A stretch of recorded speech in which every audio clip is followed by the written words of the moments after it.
Hello student, welcome to my YouTube channel yogendra-classes.uk। I hope कि आप अपनी study regular कर रहे होंगे और आप सभी अच्छे भी होंगे और लॉकडाउन का पालन भी कर रहे होंगे।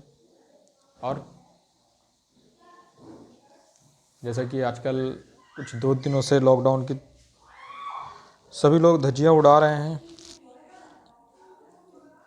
ऐसा आप लोग अपने पढ़ाई की धज्जियां मत उड़ाइएगा और जो टाइम आपके पास है उसको जो है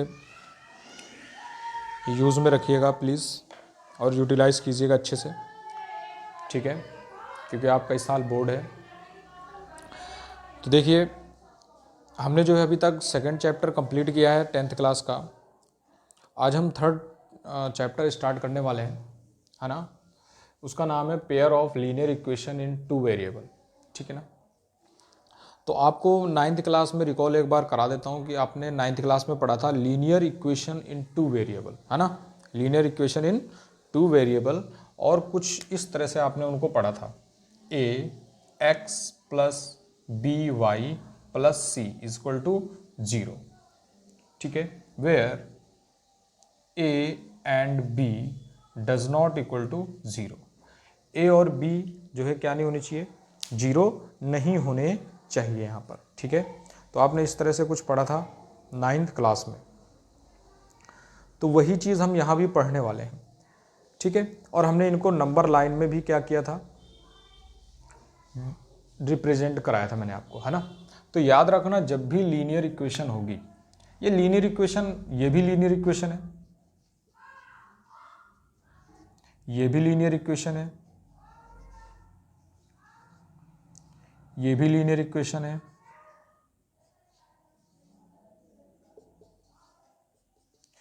ये सभी लीनियर इक्वेशन है। लेकिन इसमें और इसमें क्या डिफरेंस है, देखिए, इसमें लीनियर इक्वेशन का तो आपको समझ में आता होगा ना, लीनियर इक्वेशन होती क्या है, जिनका डिग्री 1 होगा, जिन इक्वेशन में डिग्री, हाईएस्ट डिग्री क्या होगी, 1 होगी। आपने अभी तक शायद पॉलिनोमियल पढ़ा है ना, लेकिन अब यहाँ पर हम इक्वेशन की बात आ गई है। देखिए इक्वेशन क्या होता है, यहाँ पर इक्वेशन क्या होगा, अगर हमने साइन इक्वल लगा दी, इक्वल 0 लगा दिया, ठीक है, तो वो इक्वेशन बन जाएगा। इक्वेशन का मतलब बैलेंस, ठीक है, कि मुझे अगर इधर भी 0 लाना है तो x की वैल्यू ऐसी पुट करूं कि मुझे ये 0 मिले, यानी ये क्या रहे, बैलेंस रहे, इक्वल, ठीक है। अब जैसे यहाँ y इक्वल टू 4 है, तो y की वैल्यू ऐसी पुट करना है कि जिससे यहाँ क्या मिले, 4 मिले, ठीक है। जाहिर सी बात है कि y को 4 रखेंगे तभी हमें 4 मिलेगा, तो ये इक्वेशन बन गया और ये बैलेंस हो गया, ठीक है।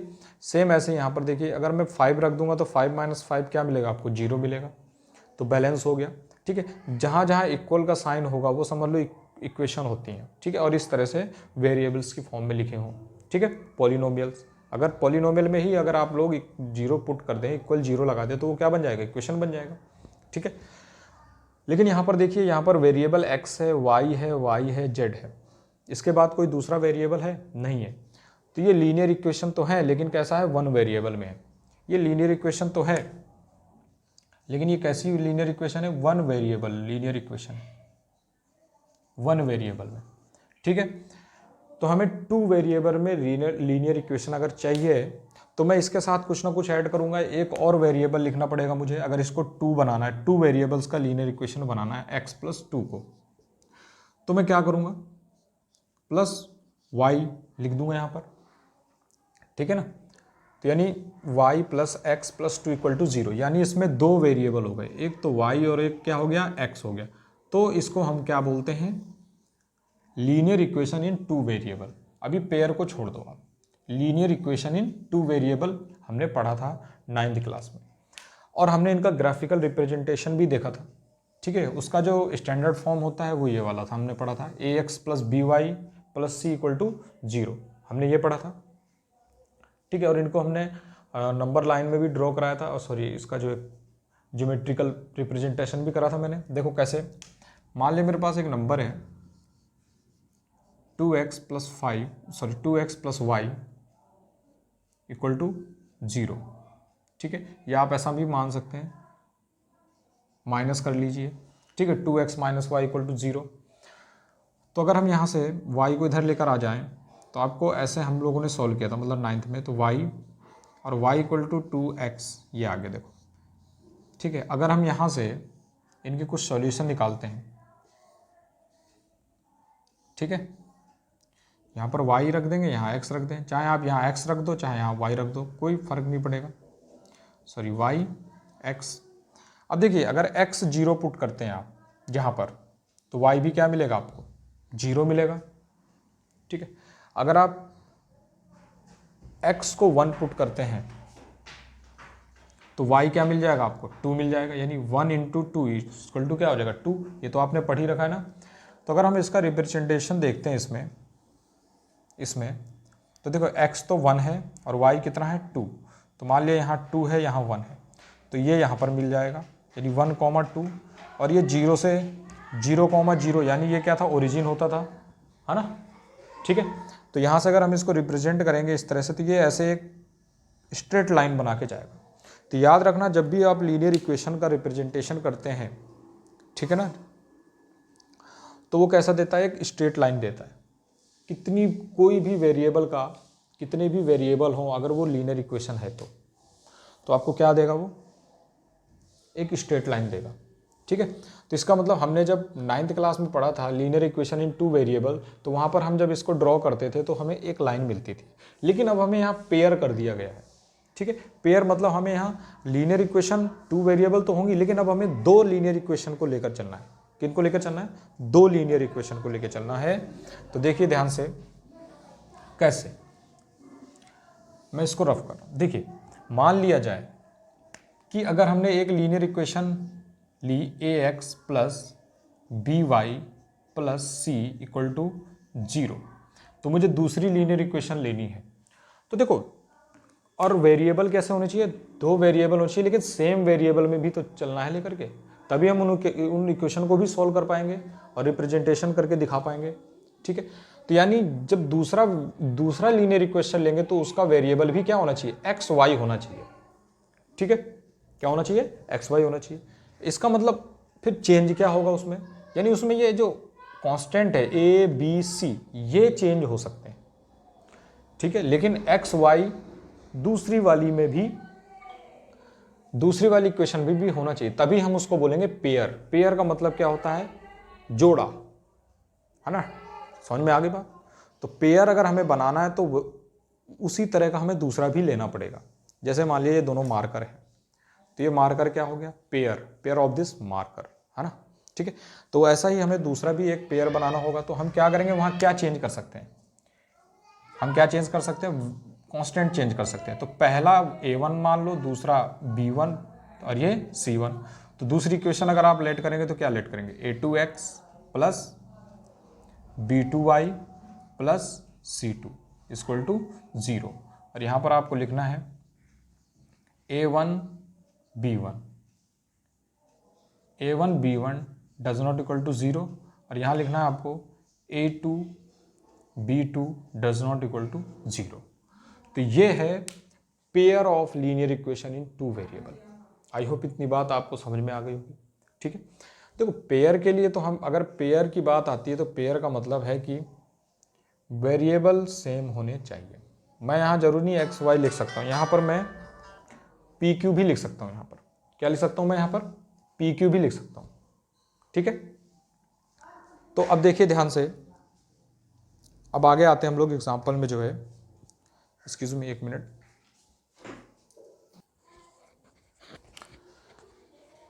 तो हमने क्या पढ़ा, pair of linear equation in 2 variable, ठीक है ना, कि इस तरह से आपको इस स्टैंडर्ड फॉर्म में आपको इक्वेशंस गिवन होंगी। अब देखिए अगर हम इनका ग्राफिकल रिप्रेजेंटेशन अगर दिखाते हैं तो कैसे कैसे आपको मिलेगा, देखो ऐसा मिल सकता है आपको, या तो 2 लाइन इस तरह से करेंगी, ये 2 लाइन, ठीक है, ये इस तरह से, तो ये इंटरसेक्टिंग लाइन होंगी। ये क्या होंगी, ये इंटरसेक्टिंग, इनको क्या बोलेंगे, इंटरसेक्टिंग लाइन। मान लिया ये जो लाइन है ये L1 है और ये लाइन क्या हो जाएगी L2। या तो आपको इन दोनों का रिप्रेजेंटेशन, आपके ज्योमेट्रिकल जो रिप्रेजेंटेशन होगा वो इस तरह का मिलेगा, ये इनको बोलेंगे पैरेलल लाइन। या तो बच्चों आपको रिप्रेजेंटेशन इनका इस तरह से मिलेगा, मतलब एक ही लाइन के ऊपर एक और लाइन, ये, तो इनको क्या बोलेंगे हम, इनको कोइंसिडेंट लाइन बोलते हैं। ठीक है, तो आई बात, आपको ये समझ में आ गई होगी ये वाली बात। ठीक है, तो देखिएगा आज हम नेक्स्ट पढ़ते हैं, एग्जाम्पल स्टार्ट करते हैं। ठीक है ना, तो एग्जाम्पल पे आ जाइए, एग्जाम्पल फर्स्ट पे आते हैं सबसे पहले। ठीक है, हाँ इसको लिख देता हूँ सर, भूल गया, कोइंसिडेंट लाइन, कोइंसिडेंट लाइन हो जाएंगी जो कि एक लाइन के ऊपर एक लाइन, मान लीजिए जैसे एक लाइन ये है और इसी के ऊपर ये लाइन आ जाएगी। ठीक है, तो ये कोइंसिडेंट हो जाएंगे। ठीक है, तो ये जो दोनों linear pair of linear equation है, ये आपको जो ग्राफिकल रिप्रेजेंटेशन होगा जो आपका, वो इन तीन फॉर्म में से किसी एक फॉर्म में देंगी। ठीक है, वो कैसे हम फाइंड करेंगे, वो हम 3.2 में, एक्सरसाइज 3.2 में उसको जो डिस्कस करेंगे। तो पहले हम एग्जाम्पल फर्स्ट को देखते हैं। ठीक है, एग्जाम्पल फर्स्ट को आप पढ़िएगा। Let us take the example given in section 3.1। ठीक है, प्लीज पढ़िए। Akhila goes to a fair with ₹20 and wants to have rides on the giant wheel and play hoop. Represent its situation algebraically and graphically. ठीक है, तो देखो क्या है कि जो Akhila goes to a fair with ₹20 wants to have ride on the giant wheel and play hoop represent this situation algebraically and graphically। तो देखिए हम लोग क्या करेंगे, ये वैसे आपने लेट करी है पहले ही इसको, मान लिया इक्वेशन हमारी ऐसी है, इस तरह से ये एक इक्वेशन है, y = 1/2x है। तो ये जो रिप्रेजेंटेशन है इसका, ये एल्जेब्रिकली है,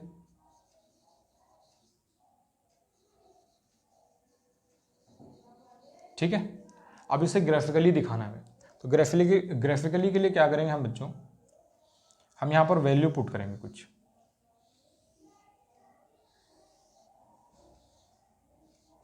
ठीक है, ये x की वैल्यू हो जाएगी यहाँ 0, तो अगर आप ये y की वैल्यू, तो अगर आप यहाँ x 0 पुट करते हैं तो y भी क्या मिलेगा, 0 मिलेगा। ठीक है, अगर हम यहाँ x की वैल्यू 1 पुट करें तो y की वैल्यू क्या मिलेगी आपको, 1/2 मिलेगी। अगर आप यहाँ x की वैल्यू 2 पुट करते हैं तो y की वैल्यू क्या मिलेगी, 1 मिलेगी। देखो कैसे मैं चेंज क्या कर रहा हूँ, y x की वैल्यू को चेंज कर रहा हूँ, यानी y क्या है, डिपेंडिंग है और x क्या है, इंडिपेंडिंग है ना, बता रखा है मैंने आपको ये। तो अब मैंने पहले 0 रखा x की जगह पर, तो मुझे क्या मिला, y 0। फिर मैंने 1 रखा x की जगह पर, तो मुझे क्या मिला, 1/2। फिर मैंने x की जगह पर 2 रखा, तो 2 से 2 कैंसिल, तो क्या मिला, 1 मिल गया इस तरह से। ठीक है, तो ये वैल्यू मिलती गई मुझे। ठीक है, अब अगर हम इनका ग्राफिकल रिप्रेजेंटेशन करते हैं तो देखो क्या मिलेगा,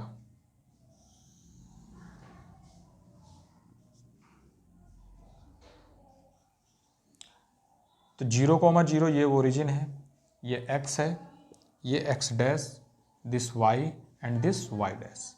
ठीक है, ये 0, this 1, this 2, this 1 and this 2। ठीक है, तो 0,0 ये है। अब 1,1/2 क्या होगा, यानी 0.5 यहाँ है और ये 1 है, ये, तो ये वाला पॉइंट जो हो जाएगा ये क्या होगा, 1,0.5 होगा। ठीक है, फिर 2,1, तो 2 ये है, ठीक है, x के लिए 2 ये है और y के लिए 1 कहाँ है, यहाँ है, तो ये। तो अगर हम यहाँ से एक लाइन ड्रॉ करें तो ये लाइन इसके सीध में इस तरह से चलती रहेगी, ये अभी और भी नंबर मिलते रहेंगे। ठीक है, तो इसके साथ ये लाइन क्या जाएगी, एक स्ट्रेट लाइन में जाएगी ये। ठीक है, तो ये बात आपको समझ में आ गई होगी।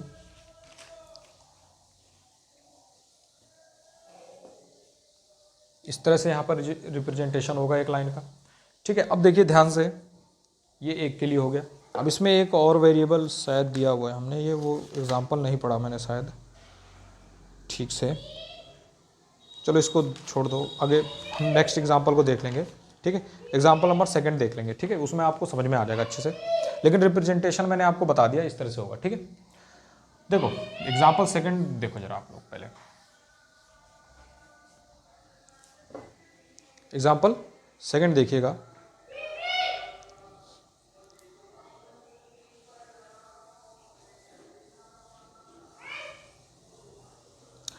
देखिए एग्जांपल नंबर 2 और रीड कीजिए जरा। देखो ये x और y जो है ना, ये वेरिएबल है, यानी ये कोई वैल्यू होंगी और उनको आपको फाइंड करना है। ठीक है, और उनको फाइंड करने के बहुत सारे मेथड है। एक तो ग्राफिकल मेथड है, एल्जेब्रिक में 2-3 मेथड है जो अभी हम पढ़ने वाले हैं। तो पहले आप एग्जांपल 2 पढ़िएगा। Romila went to a stationery shop and purchase 2 pencil and 3 eraser for ₹9। ठीक है, her friend Sonali saw the new variety of pencil and eraser with Romila and she also bought 4 pencil and 6 eraser of the same kind for 18 rupees. Represent this situation algebraically and graphically. हमें इसे algebraically और graphically दोनों में represent करना है। ठीक है, तो देखो ध्यान से इस क्वेश्चन को समझो पहले। देखो रोमिला गई, जो रोमिला है, रोमिला भी पेंसिल खरीदती है और इरेजर खरीदती है। फिर इसकी फ्रेंड है सोनाली, सोनाली ये भी पेंसिल लेती है और ये भी इरेजर लेती है, लेकिन जो रोमिला है वो 2 पेंसिल लेती है और ये 3 लेती है। लेकिन ये पैसे कितना देती है, टोटल जो इसका कॉस्ट है, टोटल रुपीस कितना पे करती है, ये 9 रुपीज़ पे करती है। समझ में आ गई बात। फिर इसके बाद जो इसकी फ्रेंड है सोनाली, वो 4 पेंसिल और 6 इरेजर लेती है, 4 पेंसिल और 6 इरेजर, और कितना पे करती है, ₹18। अब मुझे इसे एल्जेब्रिकली, पहले तो एल्जेब्रिकली आपको रिप्रेजेंट करना है, इसको पहले बनाना है। तो ध्यान दो, इस बात को ध्यान से समझना। पहले आपको क्या करना, आपको 2 पेंसिल और 3 पेंसिल लेके आई और उसने उस स्टेशनरी वाले को 9 रुपए दिए। कितने रुपए दिए, 9 रुपए दिए। ठीक है, फिर इसके बाद सोनाली जाती है, इसके बाद कौन जाता है, सोनाली जाती है। 4 पेंसिल और 6 इरेजर का वो कितना देती है, 18 रुपीज़ पे करती है। ठीक है, तो इन दोनों ने टोटल पैसा, एक ने 9 दिया, एक ने 18 दिया। तो कैसे दिया होगा, हिसाब कैसे लगाया होगा इन्होंने? तो पहले इन्होंने क्या किया होगा, एक पेंसिल और एक इरेजर, ठीक है ना, एक पेंसिल और लेट कर लीजिए इरेजर है, तो एक पेंसिल और एक इरेजर का पहले इन्होंने क्या पता करा होगा, उससे कॉस्ट पता करा होगा। ठीक है, तब उन्होंने, तब जो है रोमिला ने 9 रुपए दिए होंगे और तब सोनाली ने 18 रुपीज़ दिए होंगे, है ना। तो वही वेरिएबल तो हैं ये जो हमें पता करने हैं कि एक पेंसिल और एक इरेजर कितने का मिलेगा। ठीक है, तो कैसे करेंगे उसको हम, तो ध्यान दीजिए। तो हम क्या कर लेंगे, उनको लेट कर लेंगे इन्हीं वेरिएबल में। तो लेट कर लिया कि एक pencil, let cost of 1 pencil X rupees and cost of 1 eraser is Y rupees। ये ऐसे लेट करना आपको। तो ये वेरिएबल लेट कर लिए ना हमने। अब ये X और Y दोनों के लिए क्या है, कॉमन है। ठीक है, लेकिन क्वांटिटी अलग अलग है दोनों में। क्वांटिटी क्या थी, इसकी 2 पेंसिल थी, इसकी 4 पेंसिल थी, इसकी 3 पेंसिल थी, इसकी 6 पेंसिल थी, और इसने 9 रुपए दिए, इसने 18 रुपए दिए। समझ में आ गई बात। यानी हमें हर, तो इस तरह से वेरिएबल लेट किया। तो इसीलिए जो यहाँ इक्वेशन बनेगी उसको बोलेंगे pair of linear equation in 2 variable. I hope इतनी बात आप लोगों को समझ में आ गई होगी। तो अब देखिए, तो अगर एक पेंसिल अगर x की मिलती है बच्चों, तो 2 पेंसिल कितने की मिलेंगी है? अगर एक पेंसिल अगर x की है तो 2 पेंसिल कितने की मिलेंगी? 2x की मिलेंगी। अगर एक इरेजर y का मिलता है, y रुपीस का, कोई भी वेरिएबल होगा y, तो 3 इरेजर कितने के मिलेंगे? अगर एक y का है तो 3 इरेजर कितने के होंगे? 3y का होगा। अरे मार्केट में जाते हैं, बोलते हैं भाई 2 kg हमें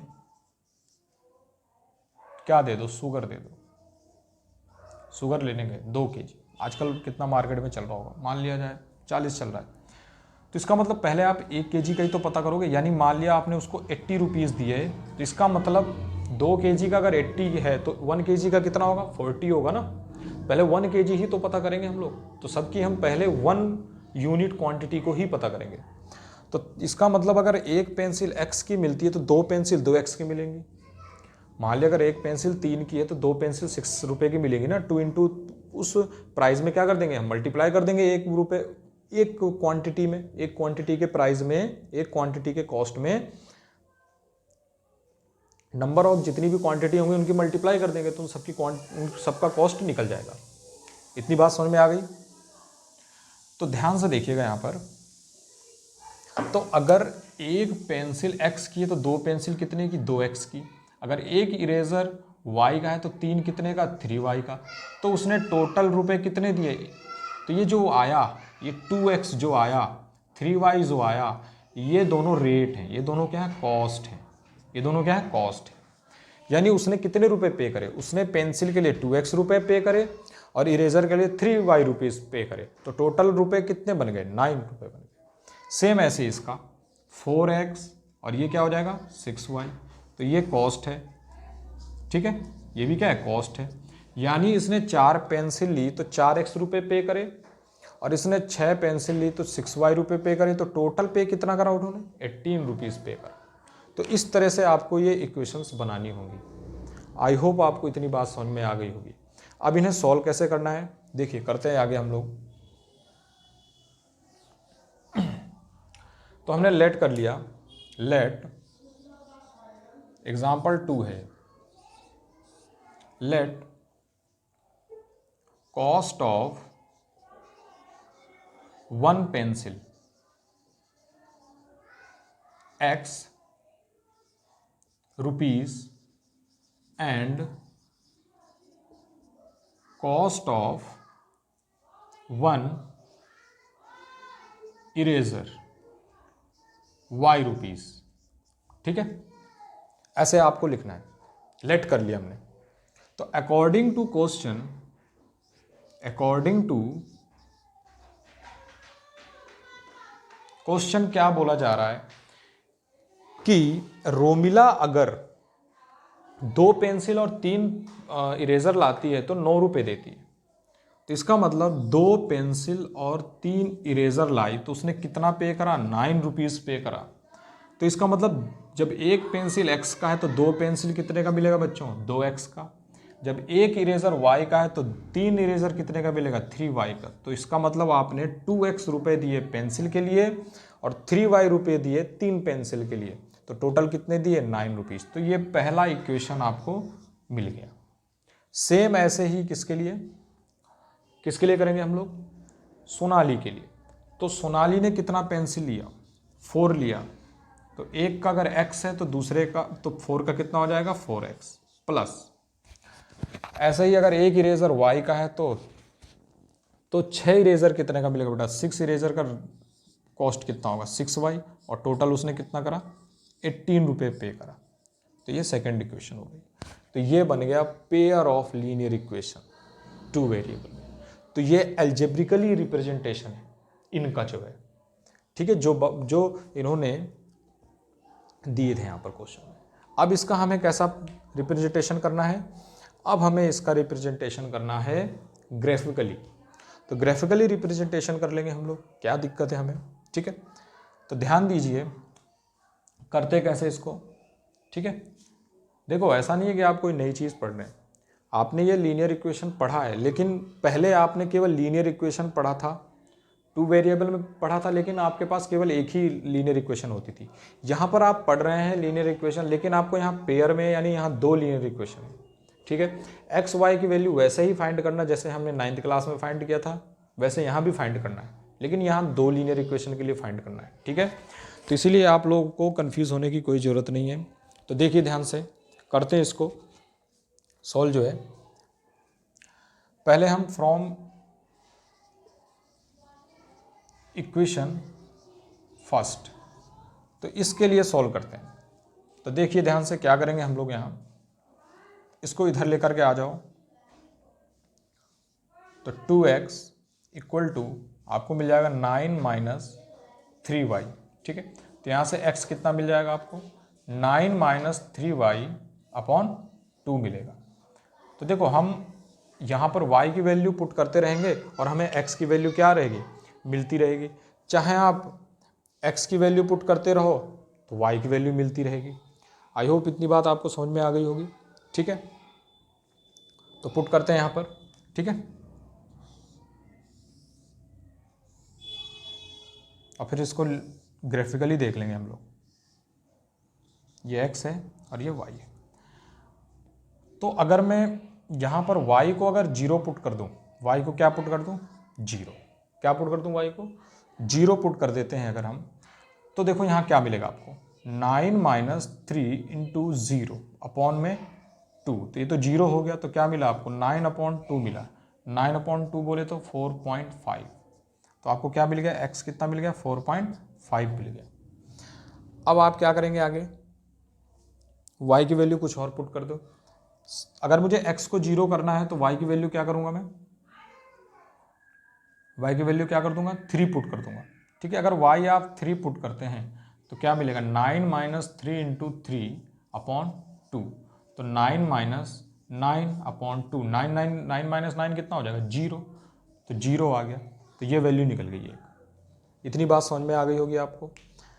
अब देखिए दूसरे के लिए, from equation second, from equation second same ऐसे इसमें करना है आपको। 4x इक्वल टू, देखिए ये इधर आ जाएगा, तो 18 - 6y और अपॉन में सॉरी इतना आ गया। अब x की वैल्यू फाइंड करनी है आपको, तो 18 - 6y अपॉन कितना आ जाएगा, 4 आ जाएगा। तो अब यहाँ पर वैल्यू पुट करनी है और हमें x y की वैल्यू फाइंड करनी है। तो करते हैं फाइंड। यहाँ पर ये x है और ये कितना है, y है। तो सेम वही, अगर आप यहाँ पर y की वैल्यू क्या पुट कर दें, 3। ठीक है, या 1 की वैल्यू क्या आप कर दें, 3, कुछ भी आप पुट कीजिए, आपकी मर्जी है। देखिए ठीक है, मान लिया मैं अगर y की वैल्यू 0 पुट कर दूं, y की वैल्यू क्या पुट कर दूं, 0, तो मुझे x की वैल्यू क्या मिल जाएगी। देखो अगर मैं यहाँ पर y की वैल्यू 0 पुट कर दूं तो 18 - 6 × 0 अपॉन 4 है। तो 18 - 0 मिल जाएगा, तो यानी 4 से डिवाइड कर लो इसको, 4 4 ज़ा 16, यानी 4.5 मिल जाएगा। यहाँ पर कितना मिलेगा आपको, 4.5 मिल जाएगा। ठीक है, अब देखिए आगे, फिर आप यहाँ क्या करेंगे, 3 पुट करो, y की वैल्यू को 3 पुट करो, तो x की वैल्यू क्या मिल जाएगी, 0 मिल जाएगी। तो देखिए ध्यान से यहाँ पर आपको क्या देखना है कि देखिए इसकी वही वैल्यू मिली जो इसकी वही वैल्यू है ना, सेम वैल्यू मिल गई। तो इसका मतलब ये दोनों के दोनों, यानी इस लाइन का जो पॉइंट है 4.5, 0, 0, 3, और इस वाली के लिए भी पॉइंट सेम है। तो इसका मतलब दोनों की दोनों जो लाइनें हैं वो एक ही लाइन, यानी दोनों के ये जो पॉइंट निकाले हमने, ये दोनों एक ही लाइन पर ड्रॉ होंगे। ठीक है, देखिए कैसे, मैं इधर इसको रब कर रहा हूँ। ठीक है,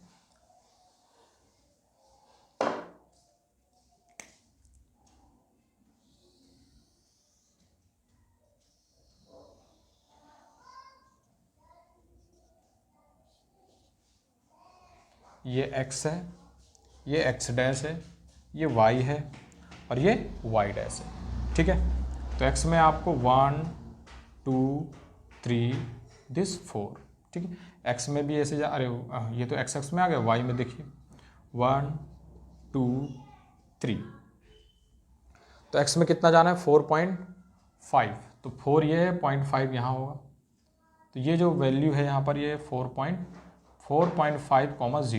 ठीक है, ये वाला पॉइंट। फिर 0,3 कहाँ है, तो ये 0 है और 3 ये रहा, ठीक है। अब इन दोनों पॉइंट को अगर हम यहाँ मिलाएं तो ये हमने इस तरह से इसको मिला दिया। फिर इस वाली लाइन के लिए भी यही रहेंगे पॉइंट सेम यही, तो यहीं पर क्या है, दोनों की दोनों लाइनें ड्रॉ हो रही हैं, ठीक है। यानी यहीं पर जो आपकी एक इक्वेशन थी, क्या थी, पहली इक्वेशन हमने बनाई थी 2x + 3y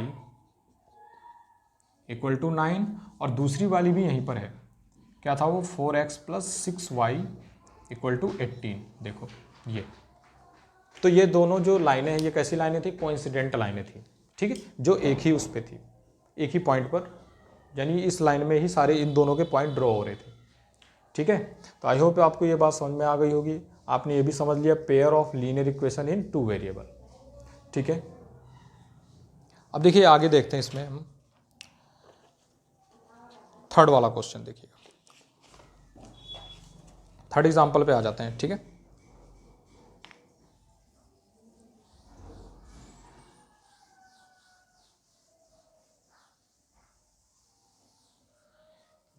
एग्जाम्पल थर्ड है, हिंदी में, ये इंग्लिश में देख लेते हैं।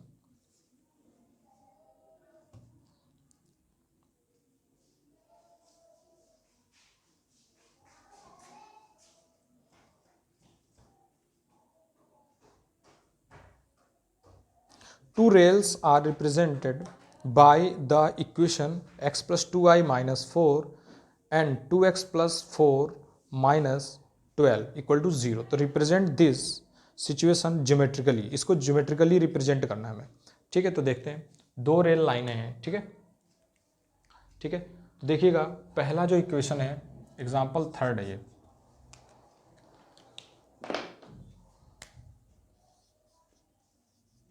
एग्जाम्पल क्या है, थर्ड। तो पहला इक्वेशन जो दिया होगा यहाँ पर क्या है, x + 2y - 4 = 0, और नेक्स्ट है 2x + 4y - 12 = 0। तो ये क्या है, रेल, क्या है, rail, two rails are represented by the equation, ठीक है।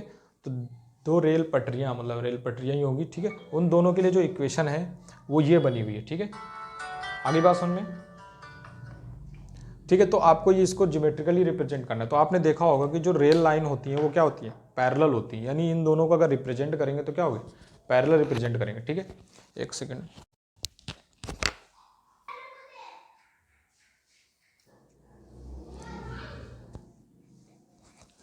हाँ, तो स्टार्ट करते हैं इसको। तो देखिए ये दोनों इक्वेशन हैं, इनको सॉल्व करते हैं। आप यहाँ से एक काम कीजिएगा, 2 अगर आप यहाँ से कॉमन ले लें तो कॉमन ले सकते हैं, ठीक है, ये क्वेश्चन फर्स्ट हो जाएगी। अगर हम यहाँ से बेटा 2 कॉमन ले लें, कॉमन लेना तो आता ही होगा ना, तो क्या मिलेगा मुझे, x मिल जाएगा, यहाँ 2 2 4 -2 6 12 = 0। तो आपको मिल गया x + 2y - 6 = 0। This is second equation. एक चीज़ आपको आज बता देता हूँ शॉर्टकट में, कभी भी आप देखना, अगर x y के कोफिशिएंट दोनों इक्वेशन में अगर सेम होते हैं, बस इस कांस्टेंट को छोड़ करके, तो याद रखना वो हमेशा जो इक्वेशन होंगी वो दोनों इक्वेशन क्या होती हैं, पैरेलल होती हैं, ठीक है ना। जैसे देखो यहाँ इसका कोफिशिएंट कितना है 1, इसका कोफिशिएंट कितना है 2, इसका कोफिशिएंट कितना है 2, ऐसे यहाँ 1 यहाँ 2, इसके कांस्टेंट छोड़ दो, C1 C2 को छोड़ दो, है ना। तो देखिए ये दोनों पैरेलल होंगी, इन्होंने पहले ही बता दिया कि हम पैरेलल हैं, लेकिन हम इनको ज्योमेट्रिकली रिप्रेजेंट करेंगे कि पैरेलल कैसे होंगी ये, ठीक है। तो करते हैं इसको। तो पहले इक्वेशन फर्स्ट को देखते हैं, फ्रॉम इक्वेशन फर्स्ट, तो इसको सॉल्व करेंगे तो x = ये -4 इधर आ जाएगा, प्लस हो जाएगा, और देखिए ये +2 - 2y इधर आ जाएगा, ये इतना समझ में आ गया। तो यहाँ पर हम y की वैल्यू रखते रहेंगे और x की वैल्यू को फाइंड करते रहेंगे, ज़्यादा नहीं, 2 वैल्यू बहुत है हमारे लिए। तो अगर आप y इक्वल टू 0 रखते हैं तो x कितना मिलेगा आपको, 4 मिलेगा। x कितना मिलेगा आपको, 4 मिलेगा। अगर y आप 2 पुट कर दें, 2 2 जा 4 हो जाएगा, तो 4 - 4 कितना मिलेगा आपको, 0 मिल जाएगा। इतना समझ में आ गया आप लोगों को, ठीक है। अब ध्यान से देखिए, फ्रॉम इक्वेशन सेकंड, तो सेकंड इक्वेशन को देखते हैं यहाँ पर। देखिए अगर आप यहाँ से x निकालते हैं यहाँ से, तो क्या मिलेगा, 6 तो प्लस का हो जाएगा और ये माइनस का क्या मिलेगा आपको, 2y मिल जाएगा। कितना मिल जाएगा, 2y मिल जाएगा। अब इसको सॉल्व करते हैं, ठीक है, ये x ये y। अगर आप y 0 रखते हैं तो x कितना मिल जाएगा, 6 मिल जाएगा, ठीक है। अगर आप y को 3 पुट कर दें तो x कितना मिल जाएगा, 0 मिल जाएगा, ठीक है। अब इसका रिप्रेजेंटेशन देखिएगा,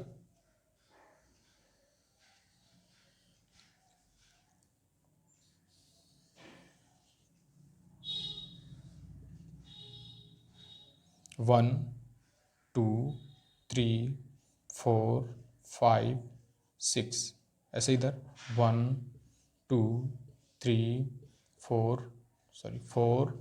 5 6 मिल गया। तो पहले वाले में आपको क्या, कौन सा पॉइंट ड्रॉ करना है, 4,0। तो x पर मिलेगा 4,0, क्योंकि x पर जो है x क्या है, x एक्सिस पर x 4 है और y एक्सिस पर y क्या है, 0। तो यहीं पर आएगा 4,0। फिर 0,2 कहाँ आएगा, ये है 0,2। इन दोनों लाइन को हम यहाँ इस तरह से ये ज्वाइन कर दिया हमने, इस तरह से यहाँ तक। फिर इसके बाद 6,0, तो 6,0 कहाँ है, ये है 6,0। फिर इसके बाद 0,3 कहाँ है, यहाँ है 0,3, ठीक है। अब इन दोनों को ड्रॉ कर दिया हमने इस तरह से, ये देखिए। तो अगर आप इनको चेक करेंगे, आप जब अपने ग्राफ में इसको ड्रॉ करेंगे तो आपको ये दोनों पैरेलल मिलेंगी, ठीक है ना। और आप देख रहे होंगे कि ये कहीं पर भी इंटरसेक्ट नहीं कर रही हैं, तो इसका मतलब ये दोनों लाइन कैसी हैं, पैरेलल लाइन हो गई, ठीक है। तो आई होप आप इतना समझ गए होंगे आज जो है। तो आज का जो ये क्लास थी आपकी इंट्रो क्लास थी, ठीक है। कल से हम एक्सरसाइज स्टार्ट करेंगे 3.1, ठीक है। Thank you class.